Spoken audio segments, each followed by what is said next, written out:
गुजरात, महाराष्ट्र और दादरा नगर हवेली की राजधानियों तक वर्तमान में जो मुख्यमंत्री है उन तक ये आवाज पहुंचेगी। और आज का जो जनसैलाब जो पहुंचा है ये गूंज दिल्ली तक भी पहुंचेगी। बिल प्रदेश की जो मांग को लेकर बड़े बुजुर्ग से लगा के हमारी माताएं बहनें, नारी शक्तियां, युवा साथी और हमारे साथ ही इस क्षेत्र में रहने वाला एससी समुदाय, माइनॉरिटी समुदाय, ओबीसी के साथी और हमारे बीच में विशेषकर जो जयपुर से आए तो प्रोफेसर एक डीबी शर्मा जी और बाकी साथियों को भी ये बिल प्रदेश की जो आवाज है आप सभी सोशल मीडिया के माध्यम से सुनते आए होंगे। कुछ लोग बिल प्रदेश की मांग के विरोध में एक माहौल बना रहे हैं। मैं इस मंच से मेरी बात जो शुरू करना चाहूंगा, यह बिल प्रदेश जो संदेश यात्रा है ये किसी एक संगठन का या मेरा या हमारे विधायकों का, ना ही डोगर जी का, ना ही कांति भाई का किसी एक की कल्पना है, किसी एक का उद्देश्य है, किसी एक का सपना नहीं है। ये सपना 1913 के अंदर 1500 से अधिक आदिवासी समुदाय के वीर गणवीरों ने अपना त्याग बलिदान देके शहीद हुए थे। इन गणवीरों का अधूरा सपना है। उस समय से मांग चली आ रही है। ये बात इसलिए बताना चाह रहा हूं कि 2-3 दिन से मीडिया में, सोशल मीडिया में, प्रिंट मीडिया में माहौल बना हुआ है। विरोधी लोग माहौल बना रहे हैं। राष्ट्रीय पार्टियों के नेता बिल प्रदेश की मांग को गलत ठहरा रहे हैं, लेकिन उनको इतिहास में जाना चाहिए। इतिहास की कुछ जानकारी भी है इन लोगों को, लेकिन उनके दिमाग में क्या है कि भोला पाला आदिवासी समुदाय है, इस समुदाय को झूठा इतिहास पढ़ा देंगे, झूठा इतिहास लिख देंगे। वो झूठा इतिहास लिखा हुआ किताबों में पढ़ लेंगे, वो भूल जाएंगे बिल प्रदेश का सपना। इतिहास की जो बात आती है आप सबने देखा होगा, मेरे पूर्व भौरदादा ने बताया 1200 ईस्वी में सलूम्बर से लगा के 1600 ईस्वी कुशलगढ़ तक की जो राजा थे, आप सबने देखा होगा भारत देश का जो इतिहास है 500 ईस्वी से लगा के 1600 ईस्वी तक के बीच का इतिहास किसी किताबों में विस्तृत नहीं पढ़ाया जाता है। हमें पढ़ाया जाता है 1600 के पीछे का विस्तृत इतिहास, और इससे भी ज्यादा पढ़ाया जाता है 5000 साल पुरानी काल्पनिक कहावतों को पढ़ाया जाता है किताबों में। आज से 2000 साल पुरानी किताबों पाठ्यक्रम को किताबों में नहीं पढ़ा रहे, 1000 साल पुरानी पाठ्यक्रमों में नहीं पढ़ा रहे, लेकिन 5 से 10,000 साल पुराना इतिहास पढ़ाया जा रहा है। इसी तर्ज पे आजादी से लेके आज तक बिल प्रदेश की जो मांग उठी थी, इस मांग को दबाने का काम किया है। इसके इतिहास की अगर बात करें, बिल प्रदेश की यात्रा 1913 में गोविंद गुरु महाराज के नेतृत्व में इसी पहाड़ी पे 1500 से अधिक आदिवासियों ने अपना खून पसीना बहाया, जान गंवाई। कल मैं देख रहा था एक राष्ट्रीय पार्टी के नेताजी कह रहे थे कि ये मांग सिर्फ डूंगरपुर बांसवाड़ा में उठाई जा रही है, ये मांग राजकुमार कर रहा है, ये मांग ये पार्टी वाले कर रहे हैं। इनको जानने की जरूरत है 1913 के अंदर गोविंद गुरु महाराज के नेतृत्व में बिलराज की मांग यहां उठी थी। 1925 में ही महाराष्ट्र का सतकुंडा कुंसी जो इलाका है, उस इलाके में नंदुरबार नासिक इलाके में उठी। 1980 में 1970 में वही सतकुंडा जो नंदुरबार नासिक का जो इलाका था, एक रामदास महाराज करके थे और उन्हीं से प्रभावित होके शरद पाटिल एक कांग्रेस नेता था, उस नेता ने उस इलाके के अंदर बिलराज की बात की। आंदोलन चला था 1970 में। 1980 के अंदर राजस्थान का गौरवशाली इतिहास खत्म होता है। राजस्थान के गौरवशाली इतिहास, मेवाड़ के गौरवशाली इतिहास की बात करते हैं, लेकिन इस गौरवशाली इतिहास को बनाने में इन वीर समुदाय हमारे पुरखों ने साथ दिया था। लेकिन आप लोगों ने आजादी के बाद अत्याचार, शोषण करने का काम किया। आज सबसे ज्यादा इस इलाके के अंदर भिल प्रदेश की बात उठ रही है। अगर वर्तमान सरकारें, संचालक महोदय समय हो रहा हो तो मुझे थोड़ा इशारा कर देना 2 मिनट पहले। आज सबसे ज्यादा डिमांड उठ रही है,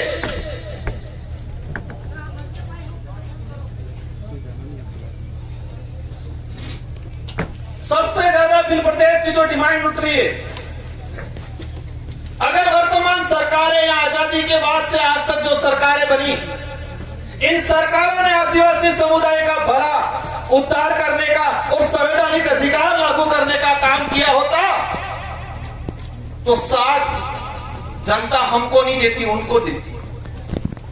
आज ये काम कर ले, इस मंच से हम कहना चाहेंगे, जो भिल प्रदेश के विरोध में जो नेता हैं या कांग्रेस या बीजेपी के, भिल प्रदेश के विरोध में एक सम्मेलन करके दिखाओ, हम देखते हैं कितने लोग आते। आपके गुलाम नेता आएंगे, आपके गुलाम मानसिक दिव्यांग, अपन नहीं कह सकते कि अपन शब्द उन्होंने ही खत्म कर दिया।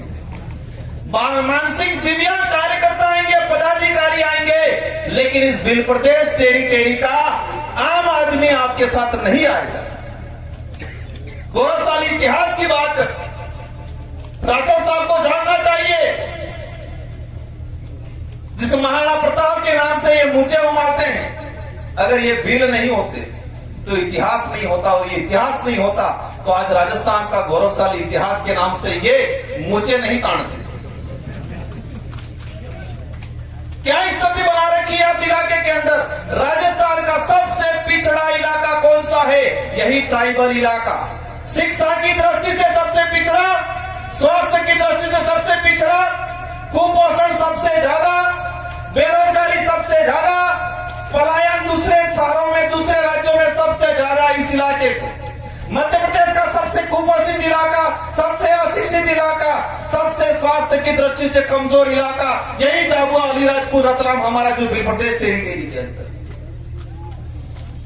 गुजरात का देख लो, गुजरात के विकास मॉडल की बात करते हैं। गुजरात में आज भी वन विभाग के अंदर 1 लाख आदिवासी परिवार आज अपना घर बना के बैठा हुआ है, आज उनको पट्टा नहीं मिला है। सरकारी रिकॉर्ड कह रहा है, हमारा जो ज्ञापन दिया था उस ज्ञापन में लिखा है वन भूमि पहले आई या आदिवासी पहले आया, वन विभाग पहले आया या आदिवासी पहले आया? तो आदिवासी पहले आया, वन विभाग को, उस वन को उपजाऊ बनाया, उसको संजोया, उसको तैयार किया, और आज अतिक्रमण के नाम से हटा रहे।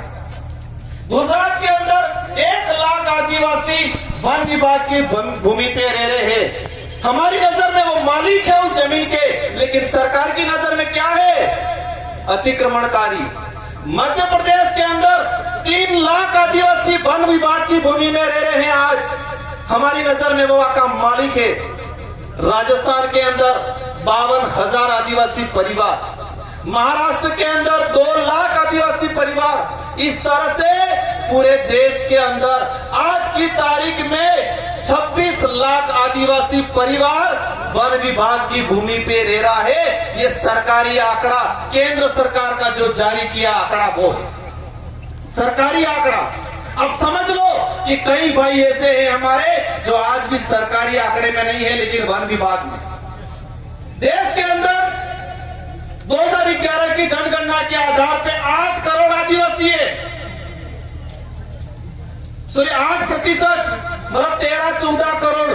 और आज की तुलना में, आज के समय में हम काउंट करते हैं तो 17 से 18 करोड़ आदिवासी देश के अंदर है। और वन विभाग की भूमि पे इसमें 1.5 से 2 करोड़ आदिवासी आज भी वन विभाग की भूमि। भिल प्रदेश की धरती पे 30% जनसंख्या आज भी राजस्व भूमि, मतलब राजस्व या चारागाह की भूमि पे आज मकान बना के बैठे। हमारा भाई आजादी से पहले मेरे गई तो कहते थे यहाँ पर पानी पी के गए, हुआ था वहां 1913 में। उस समय से हमारे वहां बात का मकान बना हुआ है, कई मकान आज भी बिलाना में। सरकार आके कहती है आप अतिक्रमणकारी हो। आज देखा जाए कुछ लोग कहते हैं जाति के नाम से राज्य नहीं बन सकता, मान गए जाति के नाम से राज्य नहीं बन सकता, फिर आप धर्म के नाम से देश बनाने की बात क्यों करते हो? जाति के नाम से राज्य नहीं बन सकता, मान गया मैं, फिर धर्म के नाम से हिंदू राज बनाएंगे, ये बात क्यों करते हो? क्योंकि इस देश के अंदर सभी धर्म के लोग रहते हैं, सभी जातियों के लोग रहते हैं। बिल प्रदेश जो डिमांड है वो डिमांड सांस्कृतिक आधार पे है। संविधान की अंदर अनुच्छेद 2 में 3 में भाषाई आधार पर राज्य बन सकता है। एक सभी अपने दिमाग में डाल दे, क्योंकि आप लोगों को गुमराह करते हैं, कहते हैं संवैधानिक दृष्टि से ये सही नहीं है। पहले संविधान पढ़ लेना चाहिए उन लोगों को। भाषाई आधार पे राज्य बनता है। डूंगरपुर नो कालियो न दाहोद नो कालियो हर का बोले नहीं बोलता है। सांस्कृतिक आधार पे राज्य बनता है। बांसवाड़ा नो कालियो न्याजा जाबुआ नो कालियो न रतलाम नो कालियो हर का के कपड़ा पहने नहीं पहनता है। भौगोलिक आधार पे इस इलाके का आज दिल्ली की तरफ से लोग आते हैं, नॉर्थ ईस्ट के लोग आते हैं, उधर साउथ के लोग आते हैं, क्या कहते हैं राजस्थान तो रेगिस्तान होगा ही समझ रहे हैं अपने इलाके में आके। राजस्थान को किस नाम से?